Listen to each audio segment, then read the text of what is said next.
नमो नमः। नमो राशन नमः। स्टूडेंट छात्र छात्री मानू ऑल स्टडीज एंड जॉब रे पुणी थे स्वागत। आज आम शीतया बनगमनम श्लोक 23, 24, 25, 26, 27 एवं 28 संधि, समास, सकारण विभक्ति, शब्दार्थ एवं अर्थ जानिबा। पूर्व आम अध्ययन करथिले जे रामचंद्र सीता को वनवास जीवा विषय रे अवगत करिसेंती एवं सीता श्री रामचंद्र सह वनगमन करने पई निजर मनोवांछा को व्यक्त करिसेंती।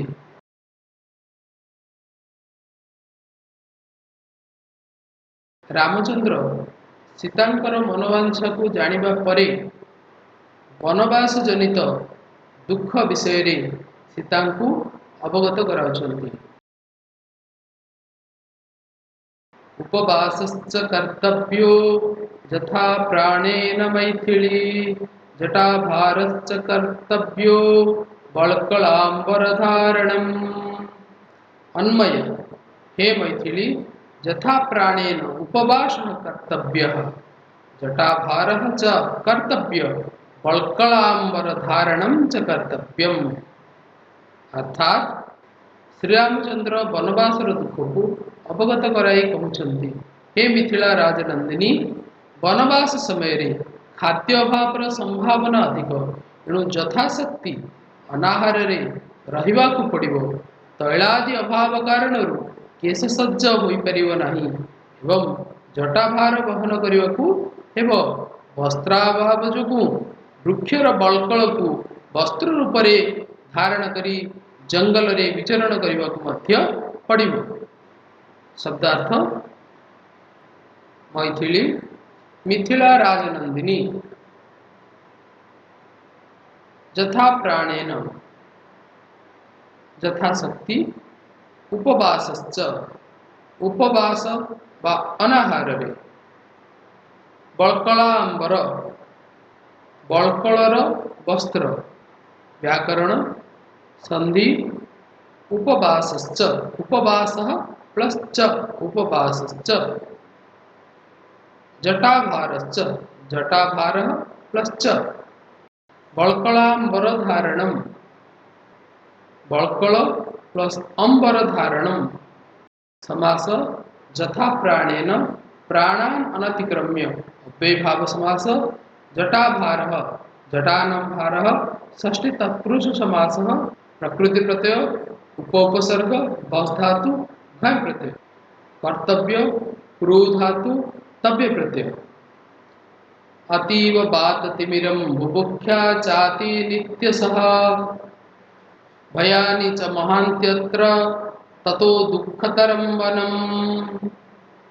अन्वय अत्र नित्यसः अतीव बातः तिमिरं बुभुक्षा महान्ति भयानि च सन्ति अतः वनम दुःखतरम।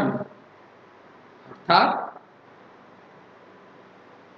वनवासर अन्यान्य दुख विषय अवगत कराई श्रीरामचंद्र मर्यादा पुरुषोत्तम कहउछन्ति सर्वदा वनरे प्रबल बेगरे पवन प्रवाहित हेउथिब जंगल अंधकारमय होइथिब खाद्यर अभाव कारण अनाहार रे समय व्यतीत करने पड़िबो।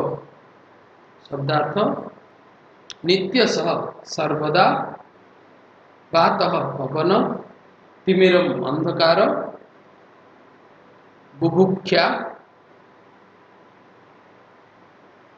महांति बहुत दुःखतरम दुःखदायक व अत्यंत दुःखदायक।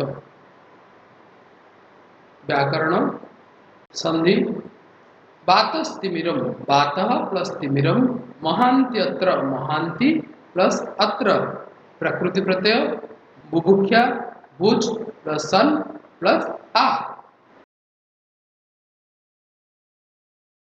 श्लोक 25 तदलं ते वनं गत्वा क्षमं नहि वनं तव बिमृशन्निव पश्यामि बहुदोषोकरं वनम्। अर्थात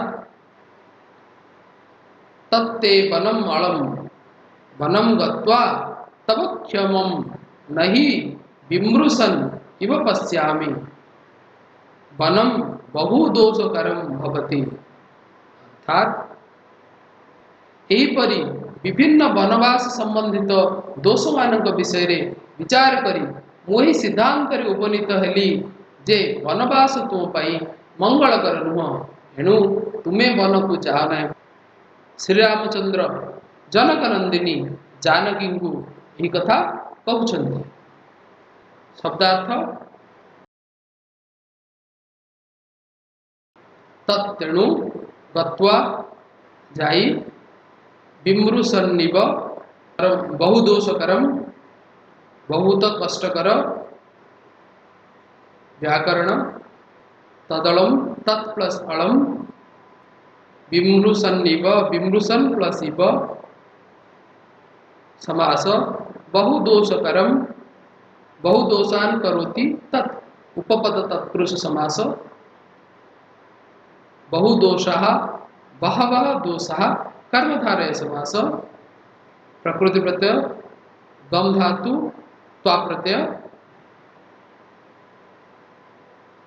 विमृशन वि उपसर्ग मृष धातु शत्रु प्रत्यय। श्लोक 26 एतत्तु वचनं श्रुत्वा सीता रामस्य दुःखिता प्रसक्ताश्रुमुखी मंदम इदं वचनम अब्रवीत्। मंदम प्लस इदं मंदम इदं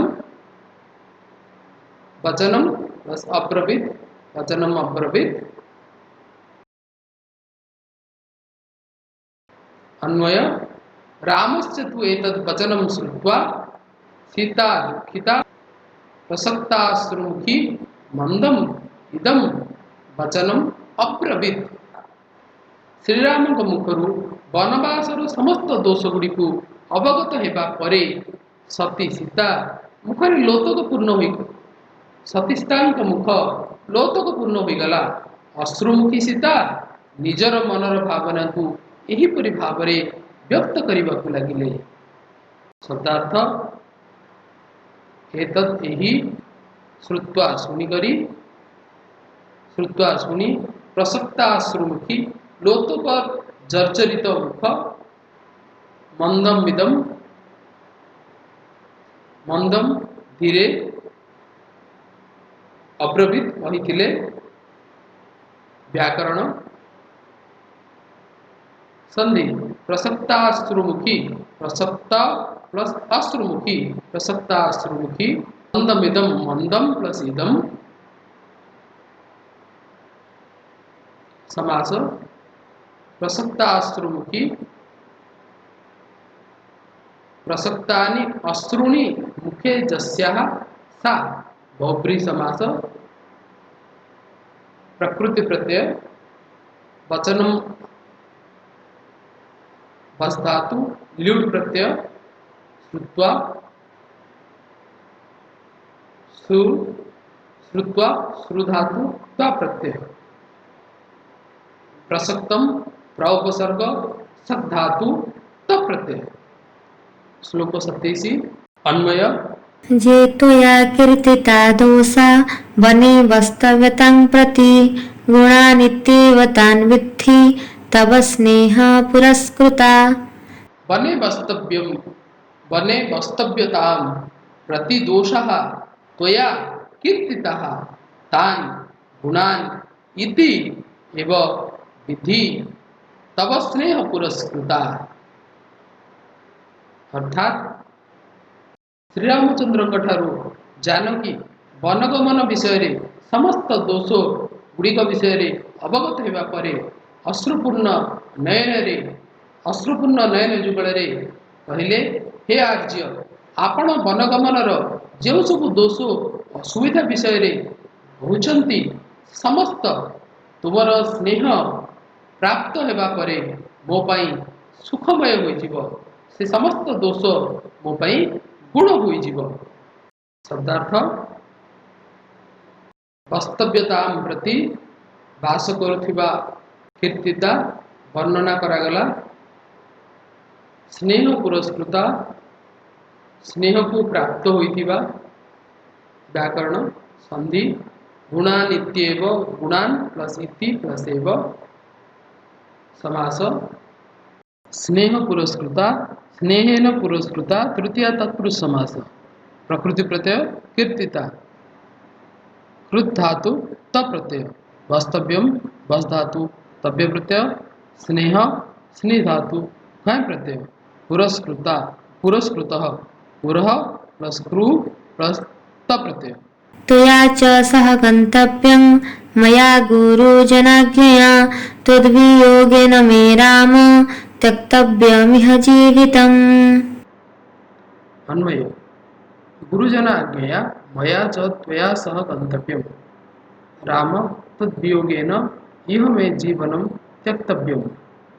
अर्थात धर्मज्ञ सीता रघुनंदन को कहते गुरुजन मानकर ठारू अनुमति नहीं मु तुम सह वनगमन करी अथवा हे रघुनंदन तुम वियोग मु मोर ही जीवन को त्याग करी। शब्दार्थ गुरुजन आज्ञा गुरुजन मानकर आज्ञा गंतव्यम जीवी तद वियोगेन तुम वियोगे व्याकरण संधि गुरुजन आज्ञा गुरुजन प्लस आज्ञा त्यक्तव्यम इह त्यक्तव्यम प्लस इह समास गुरुजन आज्ञा गुरुजन गुरुजनानाम आज्ञातया षष्ठी तत्पुरुष समास तद्वियोगेन तब वियोगेन तेन षष्ठी तत्पुरुष समास। अन्य कौन शब्द मानकर अर्थ जानवा चाह तेबे कमेंट रे निश्चित रूप से पचारि पार। आशा ये भिडियोटी तुम संस्कृत पढ़ा को सहज और सरल करिवो। धन्यवाद। जय जगन्नाथ।